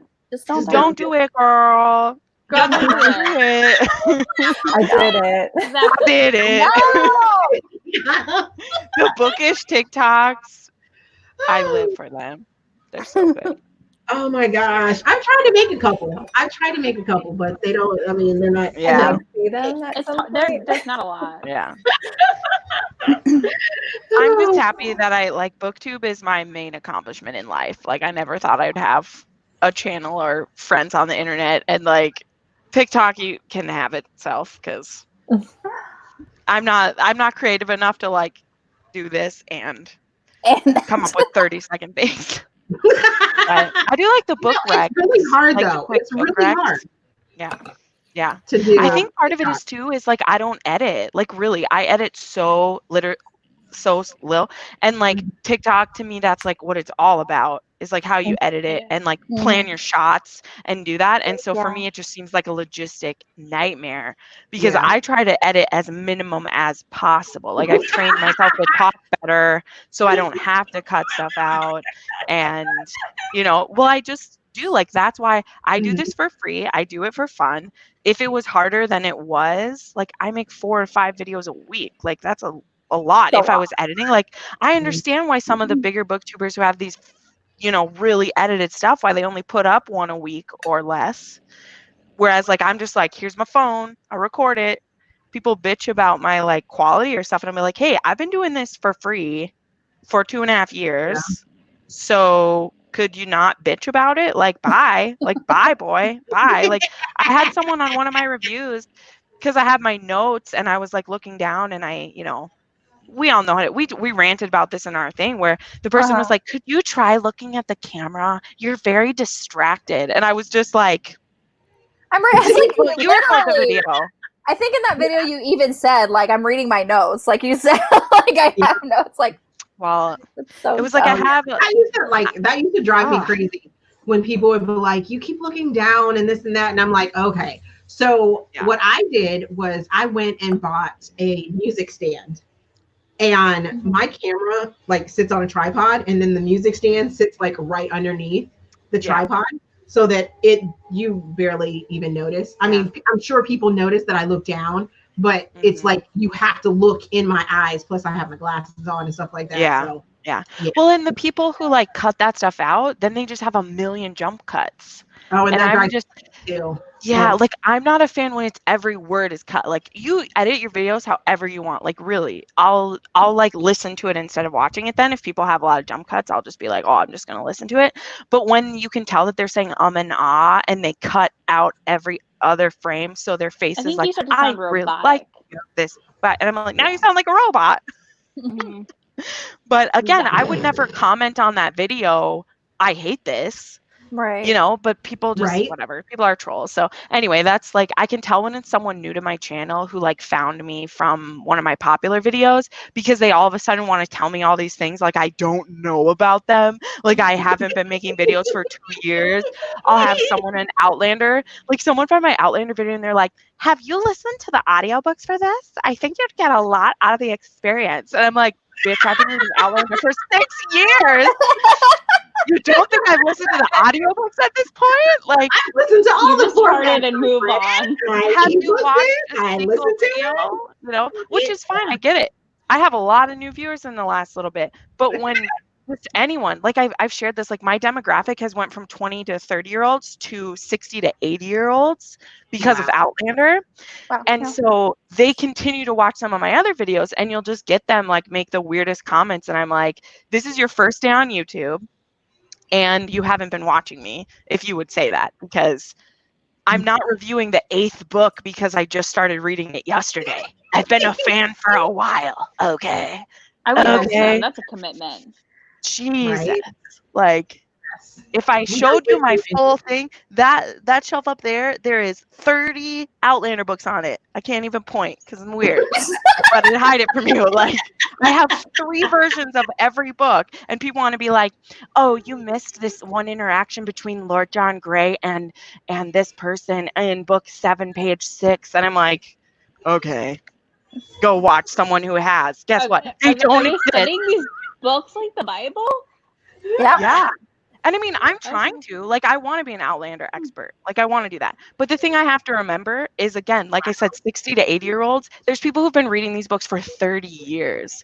So my 5 years of reading isn't anything. But I'm the only person on YouTube who's breaking down all 8 of the books. So you want me or nothing? Quit whining. Like, I'm doing it. Ranting. But I want to be here for those little old ladies who want their Outlander content, but then you need to chill. Like, Grandma, get your martini and chill and just listen to me talk about Jamie and stop.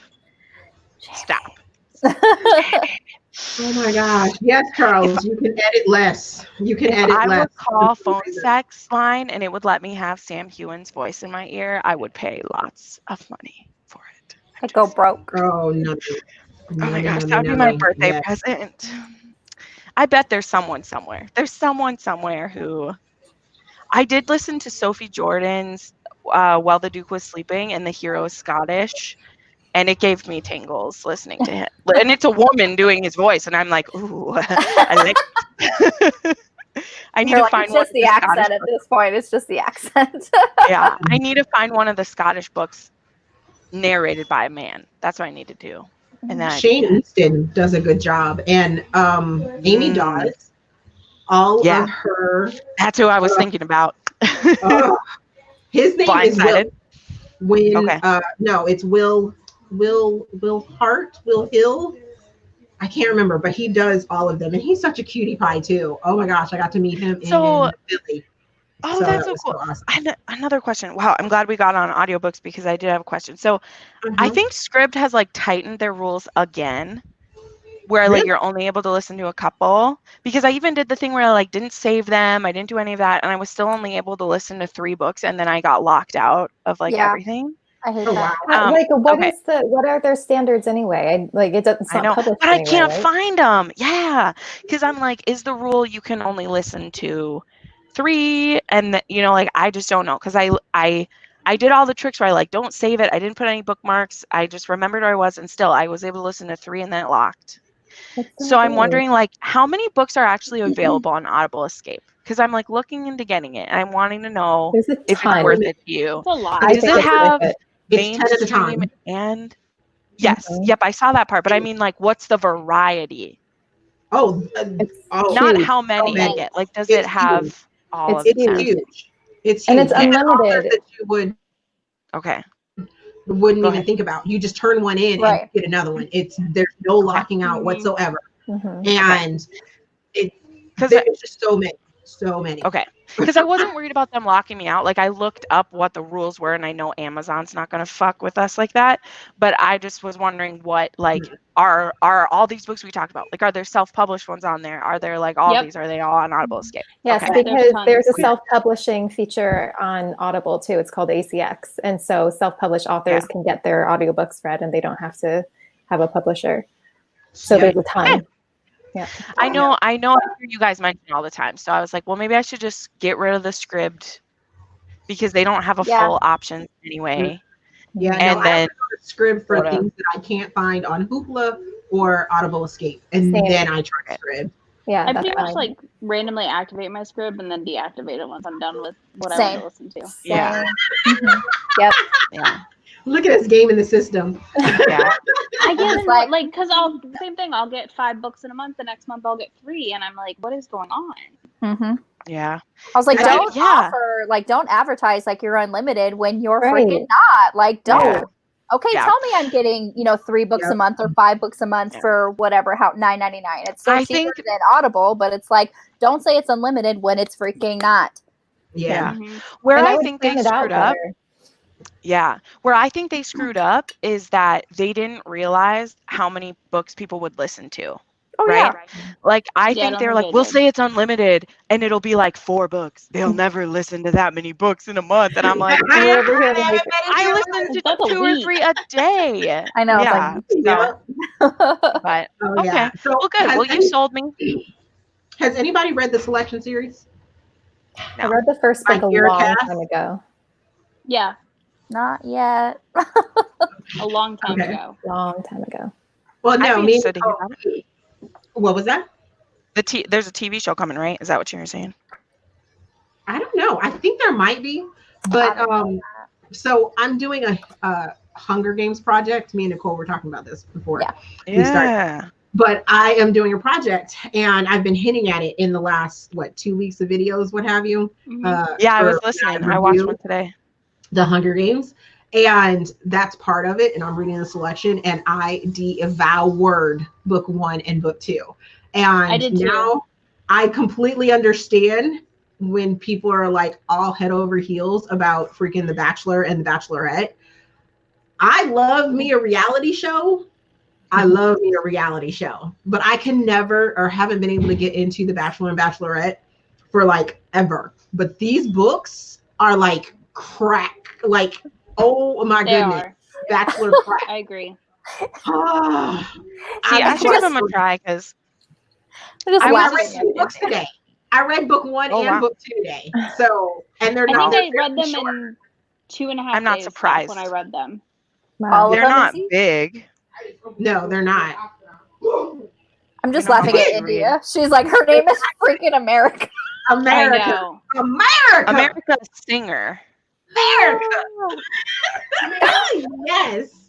But well, I should give it a try because I was hesitant to read Shatter Me, and that got picked. My viewers picked it, and I've loved the first 2 books. I was like, oh my god, this is everything that I love in a twisted romance. I like this. I haven't read that one yet. I think I have book 1 and book 2, but I haven't read it yet. Yeah, so. Warner is my toxic man, and I love him. So. Yeah, that's great. But I love it. It also helps that it's so quick. Fictionally, at least. My fictional toxic man. Definitely. Mm-hmm. Yeah, I do like Shatter Me. Shatter Me is good. Yeah, I've heard though that the second half of the trilogy just didn't really add anything. So I'm just speaking purely off of hearing other people talk about it, because a lot of people said the 6th book was exactly the 5th book redone or whatever, and I'm like, whatever, I'll read it for myself. Yeah. Okay. It's there's some different perspectives, but it's it's the same book. Same stuff. But honestly, she could write those books till the end of time, and I will read every single one of them because if I just get a little bit of Warner, I'm happy. It's fine. Oh, and just to let you guys know, I don't know if any of you were interested in the Sinister Fairy Tale collection, but last week I read, what was it? Oh, Heart Thief, the Moana fairy tale retelling, which I didn't know until I finished it and then, found out. I really like that one. It starts off super dark. I almost DNF'd it because of the beginning of it, because it has a cult and ritualistic cult events end up happening in the beginning of it. And it was like, but then I finished it. Sexual cult things? They live on an island and they get in trouble for cannibalism? No. Sex. No cannibalism. It's sex. It's sex. Okay. Incest? But it's I don't think so. She had to think about it. I don't think so. There's definitely some multiple wives thing going on. So yeah. Oh. But come to find out where I was going with this. Come to find out, I do have one more book because I thought Heart Thief was going to be the last book in the collection, but there is going to be another book. It's called Starlet, and it comes out at the end of the month. So I'll have one more book to read for that collection, and then I'll probably do another video. So for all those that are in the chat online or maybe watching this later, and you had that question of if the Sinister Fairy Tale collection was completed. It's not. I have one more book to read, and then it should be complete. How many are there total? There will be 17 like 20 by the time. Oh, wow. Yeah. Yep. On Goodreads, it looks like 20, but then there were 2 authors. I think it was 2 authors. There's some that didn't happen. Yeah. Yeah. But they still get listed on Goodreads as Sinister Fairy Tale collection. It's like, nope, that book doesn't count for there. So I just was like, for me, I'm glad you will have read like the entire collection, because for me it was like I would read for every one I would read and freaking love it. There'd be 3 that I just was like, meh. Mhm. So Well, that's why really- I was just waiting for. I always wait for your reviews because I'll like I love Stealing Cinderella, freaking loved it. I loved the first one, Cold Queen, loved, or the second one, Cold Queen, loved it. And then there's like 4 in a row where I was like, this didn't do anything for me, you know. So. Yeah. So anyway, I have loved or enjoyed 10 out of the 16 that I've read so far. Okay. So there are 6 books that I was just like, why? And I will say there was like 1 or 2 that I was just like, why? Mm-hmm. Yeah. Yeah, there's a few. I'll have to hit you up private sometime because I want to talk about some of them more. But oh yeah, there's the same in like my 40 book series that I read. I'm just like, okay, well, this was there. Yeah. I'm just kidding. Propels you to the next book, and it's like, okay. Talk about cannibalism. One of the books does have cannibalism in it and is the most disgusting thing I've ever seen. But that's also like my favorite book. It was The Bad Guys, obviously. What book are we talking about? Cold Queen. Cold Queen. Oh yeah. It sure is. Yep. Yeah. They pregnant do. ladies There is eating, cannibalism. Eating pregnant ladies. That happens. Yep. But, yeah, it did. But it was good. It was so good. They were the best guys. I can't believe y'all made me buy that book. That was the book last time, the last live stream, where Stephanie, you made me buy books. Because no, I haven't read it. You guys are talking about this book. Oh, you should still read it. Great thing. And then here I am. It's just like I bought like 2 books during that live stream, and one of them was Cold Cut or whatever. Like, I love the idea of it being called Cold Cut. We'll love that. Yeah, because it's like cannibalism now. It's like they're the villains. It's such a small part. It's just it's such a small part. It's to show how evil they are. Yeah. The story itself is really good. I'm gonna forever call it Cold Cut now, just Cold because Cut, it's like the 6-inch cold cut sandwich of this pregnant lady. Yeah. Thanks. Elsa. It's an Elsa and Anna. I don't know how many of us. I think we're all on Twitter, but did you guys see Katie Roberts' tweet about how she found a production company to put the Wicked Villains in audio? Yeah, I was like, gift. So this is my gift. I was like, yes. I want Hook so bad. It needs to be on HBO or Stars because there needs to be certain fully explicit scenes because I know. It's Audible. You said Audible. Yeah, I said Audible. Oh, Audible. I thought you said it was like it's not going to be a TV show. I thought you said like a legit production. Like, oh my god! I was just like, I would be so for that. You know, it's just like again, I second the HBO. I'm in her Patreon group, which you can like. She posts her clips in her Facebook group too, but like the scenes for the next Taboo book, I'm just like, I'm so excited. That's gonna be perfect for Christmas in July because it's a Christmas book coming out in July. Oh, really? That'd be awesome. That's fun. Yeah, gifted to my husband's friend. Yep. It's a menage. Yes. Gonna be great. I just end the clips. I mean, the clips from The Sea Witch. Mm-hmm. Oh my god. Oh my god. Oh my god. Katie Robert. You know, her brain is so twisted. It's so better. twisted. It's better down where it's wetter, you So guys. good. I mean, come on. Mhm. Yeah.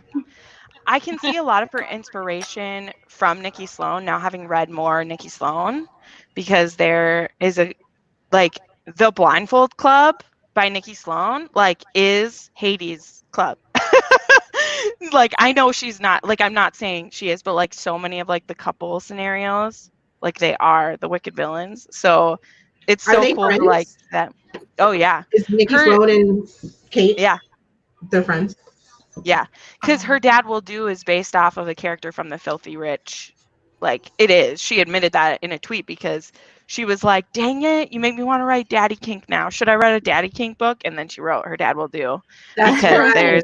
I do remember there's this that. guy who, in The Filthy Rich American series, the dad is, pursuing his son's wife, basically. And then at the end, he gets his own book which is an age gap. And she's like, oh my God, what would happen? What would happen if the dad actually got with the daughter-in-law, potential daughter-in-law? And that's where, so she wrote that entire book in 4 days, I think. Her Dad Will Do. So it's so cool. But anyway, if you read Nikki Sloan books and you like Katie Robert, you'll see that they have lots of kinks that align with each other. So India has a question. Fairy tale series, is it the Katie Robert one or the one that Steph was talking about before? Oh, Katie Robert series is the Wicked Villains. Yeah, and then the Sinister Fairy Tale collection is written by 16 different authors. Yeah. Yep. So, but what was I saying about that? But anyway, so much fun. Let's do a bad choice. Okay. Would you rather have stayed too long? This is if it says pee, I'm leaving. I know, this is pee. I'm immediately clicking leave. And would you rather have a hemorrhoid or syphilis? Oh, jeez. One is much more easily treatable than the other. And I mean, you have had kids. Maybe you've had one already. They suck. They suck. Yeah, I've never even had kids, and I've had them. So yeah, one is definitely, Yeah. One you can still. I mean, although a good shot of penicillin will knock out the syphilis. Claire Fraser knocks that out of people every time. At least that's true. If you don't get it soon enough, you're just done for. Yeah, you're just done for. It's done. It's over. I mean, if it's got an incubate in there for a while, no Z-Pack gonna get rid of that. Wasn't there was just a movie about Al Capone? Al Capone died of syphilis, even in the 80s. It was a Tom Hardy movie that's literally about him. Yeah, because it was too far progressed, and so he's basically on house arrest. And I think I watched that, but I didn't even catch that part. Shitting himself and about Tom. Okay. He's not hot in that one. He's not hot in that one. See, India, she's EMS, so she knows about things. Okay. Syphilis is a shot, and hemorrhoids don't have cream. What if it's drug resistant? Wow. Yep. Yeah. What if it's drug resistant? Going deep. I think the honest truth is you will have hemorrhoids at some point. So yeah, it's you will, even if you choose not to have kids. Izzy. Don't come for me and my stances. I'm not. You can pick whatever you want. I just meant it won't save you from hemorrhoids. You could have a pretty stubborn poop and get, Exactly. That's what I'm just saying. With the state of the world, at all. If you push too hard, you're I'm not doing it at all. Please don't take that. Oh my God. Don't have kids if you don't want to have kids. That'd be the worst thing to do. Don't do that. No, I know. Oh no. Yeah. No. Don't take it that way from me. Sometimes my loud mouth makes me sound like a bitch, which I am, but I wouldn't hurt your feelings on purpose. Brandy said I had roids after all 3 births. Yeah. And they don't go away. They don't go away. Fiber is your friend. Fiber is not your Fiber friend. is your friend. Okay. You lady, I love you so much. I stayed way longer than I'm supposed to call my mom. I'm gonna have to go in a minute too. This was the pretend best. You guys didn't even notice that. So okay. There's really no like ending comments. I greatly appreciate you guys for reading the book and then sitting here and chatting with me about the book. We have got to do this again. It was a glorious fun. Yes. And I hope everyone in the chat comments and that watch this later on enjoys our conversation. This is what romance takes over booktube. This is what it looks like. What a glorious future. This is literally what our chat's like. You're welcome. Viva la revolution. I mean, it's like kind of a hot mess, but emphasis on the hot. I mean, come on. Right? Exactly. Right. So, alrighty. Well, thank you guys for joining me, and we will see you later. Bye. Bye. Bye.